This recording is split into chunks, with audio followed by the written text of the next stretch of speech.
Hey everyone, welcome to Gossify. News ये है कि धुरंधर सिर्फ एक फिल्म नहीं रही, वो एक ट्रिगर बन चुकी है। Trigger for influencers, critics, celebrities और उन लोगों के लिए जो ये मान के बैठे थे कि पब्लिक क्या सोचेगी वो हम डिसाइड करेंगे।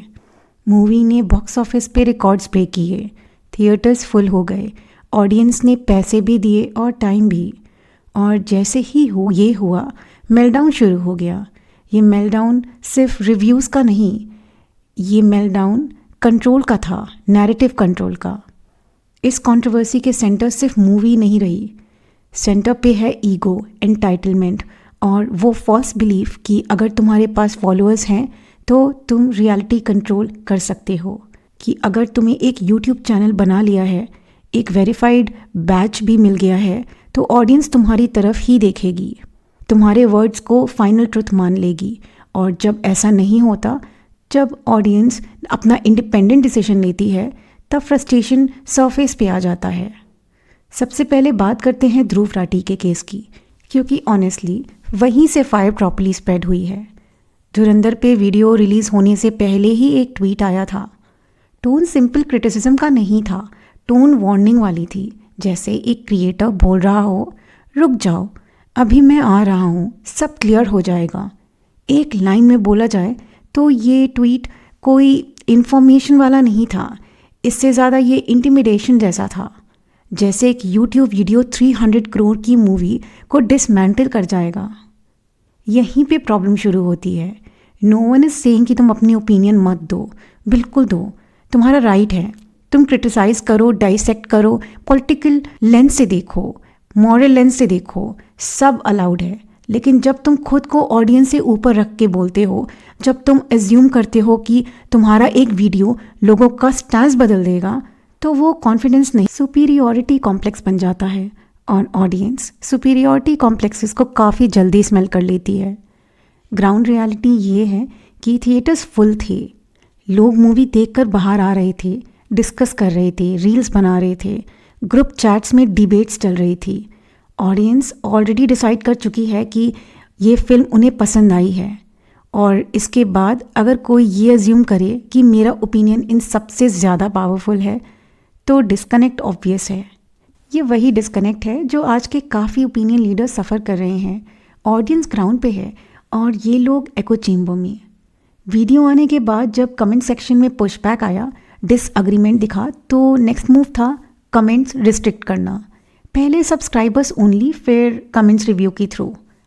टेक्निकली प्लेटफॉर्म तुम्हारा है, सेटिंग्स तुम्हारी है, तुम्हारी मर्जी, इसमें कोई इलीगल चीज़ नहीं है, लेकिन नैरेटिव यहीं पे चेंज हो जाता है जब तुम बोलते हो कि मैं किसी को साइलेंस नहीं कर रहा, और साथ ही डिसेंट को सिस्टमैटिकली फ़िल्टर कर रहे हो।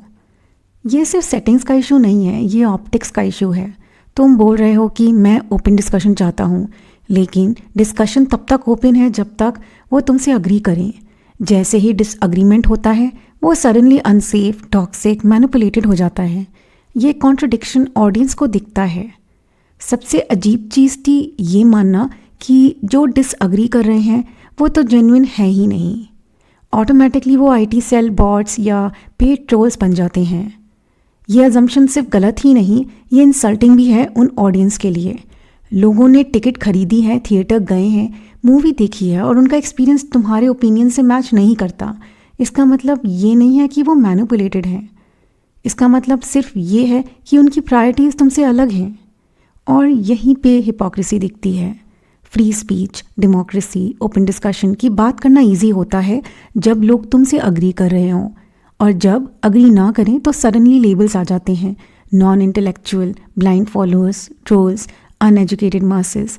ये पैटर्न सिर्फ ध्रुव के केस में ही नहीं दिखता, ये इंडस्ट्री वाइड है। ये वो सेम पैटर्न है जो हर जगह रिपीट होता है जब पावर चैलेंज होती है। सेम चीज़ हम फिल्म क्रिटिक्स के रिएक्शन में भी देखते हैं। सुचारिता त्यागी का एग्जाम्पल लो, उन्होंने मूवी रिव्यू की, ऑडियंस का एक बड़ा सेक्शन अग्री नहीं करता, नॉर्मल है। हर क्रिटिक का हर रिव्यू ऑडियंस से अलाइन करे ये ज़रूरी नहीं, लेकिन इंस्टेड ऑफ ये एक्सेप्ट करना कि शायद ये मेरी रीडिंग मेजॉरिटी से अलग है, कंक्लूजन ये निकाला गया कि कमेंट्स ऑर्केस्ट्रेटेड है। ये आर्ग्यूमेंट दिया गया कि व्यूज़ और कमेंट्स का रेशियो मैच नहीं कर रहा। लेकिन यहाँ पे सोशल मीडिया समझने की ज़रूरत है। जब डिसएग्रीमेंट होता है तब सेम लोग मल्टीपल रिप्लाईज करते हैं, डिस्कशन होती है और थ्रेड्स बनते हैं, लोग एक दूसरे को टैग करते हैं। कमेंट्स काउंट ज़्यादा होना कोई कॉन्स्पिरेसी प्रूफ नहीं होता, ये सिर्फ इंगेजमेंट का नेचर होता है जब लोग इमोशनली रिएक्ट करते हैं। प्रॉब्लम ये नहीं है कि क्रिटिक्स ने मूवी को डिसलाइक किया, प्रॉब्लम ये है कि कुछ क्रिटिक्स ये एक्सेप्ट ही नहीं कर पा रहे हैं कि ऑडियंस का वर्डिक्ट उनसे अलग हो सकता है, कि उनकी इंटरप्रिटेशन फाइनल वर्ड नहीं है। जब ऑडियंस डिसअग्री करती है तो उससे इग्नोरेंस या मैनिपुलेशन का टैग दे दिया जाता है। अनुपमा चोपड़ा के रिएक्शन में भी ये डिस्कम्फर्ट क्लियरली दिखता है। नैरेटिव सडनली शिफ्ट हो जाता है towards dangerous cinema, problematic messaging, hyper nationalism. Debate होना चाहिए, बिल्कुल होना चाहिए, लेकिन जब हर चीज़ को एक ही आइडियोलॉजिकल फ्रेम में डाल दिया जाता है तब डिस्कशन नैरो हो जाती है। ऑडियंस को लगता है कि उन्होंने जज किया जा रहा है, उनके टेस्ट को मॉरल फेलियर के रूप में प्रोजेक्ट किया जा रहा है। पुराने टाइम में क्रिटिक्स के पास पावर थी, न्यूज़पेपर रिव्यूज़ आ गए तो फिल्म का नैरेटिव सेट हो जाता था। एक स्टार रेटिंग ऑडियंस का डिसीजन इन्फ्लुएंस कर देती थी। सोशल मीडिया ने वो मोनोपोली तोड़ दी है। अब ऑडियंस के पास भी माइक है। अब ऑडियंस सिर्फ पढ़ के डिसीजन नहीं लेती, वो डिस्कस करती है, काउंटर करती है, मीम्स बनाती है, क्लिप्स शेयर करती है, और ऑनेस्टली ये चीज़ काफ़ी लोगों को अनकंफर्टेबल कर रही है। इस डिस्कम्फर्ट का रिफ्लेक्शन सेलिब्रिटीज़ के रिएक्शंस में भी दिखता है। कुछ लोग ओपनली मूवी को प्रेज करते हैं। दीपिका पादुकोण, अक्षय कुमार, कंगना रनौत, विकी कौशल जैसे नाम सामने आते हैं। दीपिका ने रणवीर को कैमेलियन बोला, अक्षय कुमार ने स्टोरी टेलिंग को ग्रिपिंग बोला, और अक्षय खन्ना का रिस्पॉन्स तो एकदम सिक्योर पर्सनालिटी का एग्जाम्पल था, बिना ओवर एक्टिंग, बिना घमंड, बिना मॉरल पुलिसिंग के। अक्षय खन्ना का रिएक्शन एक्चुअली इंपॉर्टेंट है क्योंकि वो एक ऐसे एक्टर है जिसका रिएक्शन तो सिक्योर है ही। उसने ऑडियंस को भी लेक्चर दे दिया, ना क्रिटिक्स ना अटैक किया, बस बोला कि लोगों को फिल्म पसंद आ रही है, वही इनफ है। ये मैच्योरिटी रेयर है इंडस्ट्री में। और फिर आता है साइलेंस। वही बॉलीवुड जो फ्रेंडशिप और ब्रदरहुड की रील्स बनाता है, वही सडनली म्यूट हो जाता है। लोग जो एक दूसरे को बेस्टी बोलते थे, प्रमोशंस में एक साथ दिखते थे, अब अप्रिशिएट करना भी रिस्की लगता है। आलिया भट्ट का नाम भी इसी साइलेंस के कॉन्टेक्स्ट में बार बार आ रहा है।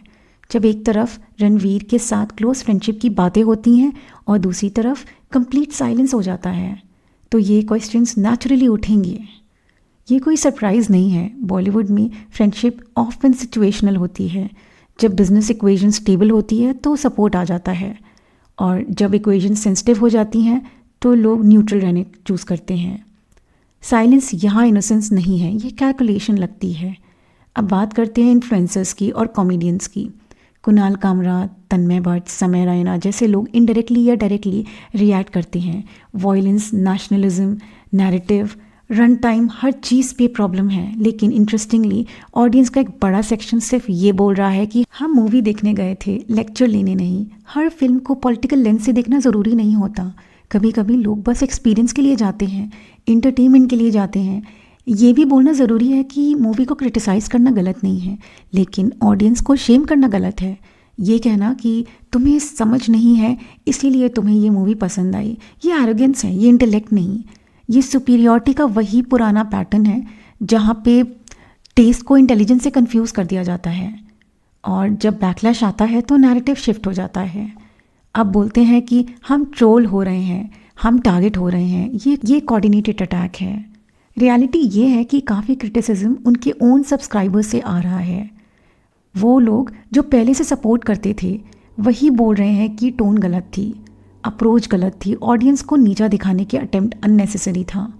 सबसे आयरनिकल पार्ट ये है कि जो लोग बोलते हैं कि किसी को साइलेंस नहीं करना चाहिए, वही लोग अपना कमेंट सेक्शन क्लीन कर रहे हैं। बल्क डिलीशंस, फिल्टर, रिस्ट्रिक्शंस, ये सब इनसिक्योरिटी का साइन है, कॉन्फिडेंस का नहीं। अगर तुम अपनी बात पर श्योर हो तो डिसेंट से डरते क्यों हो? इस पूरी सिचुएशन का कोर इशू सिंपल है।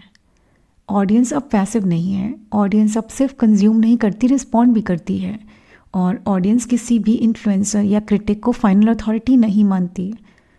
अगर एक मूवी तुम्हें प्रॉब्लम लग रही है तो ऑल्टरनेटिव नैरेटिव्स लाओ, बेटर फिल्म्स बनाओ, बेटर स्टोरी सपोर्ट करो, डिबेट ओपन रखो, लेकिन ऑडियंस को गैसलाइट मत करो।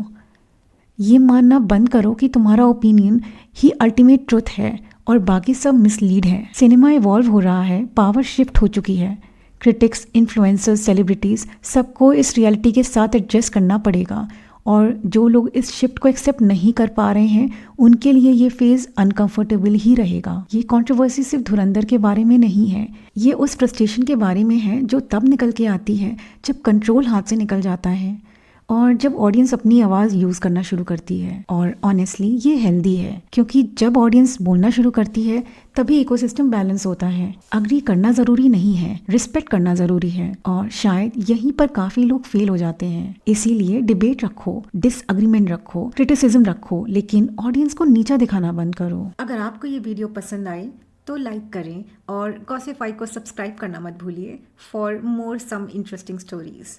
मिलते हैं अगले वीडियो में। Till then take care and stay curious. Bye.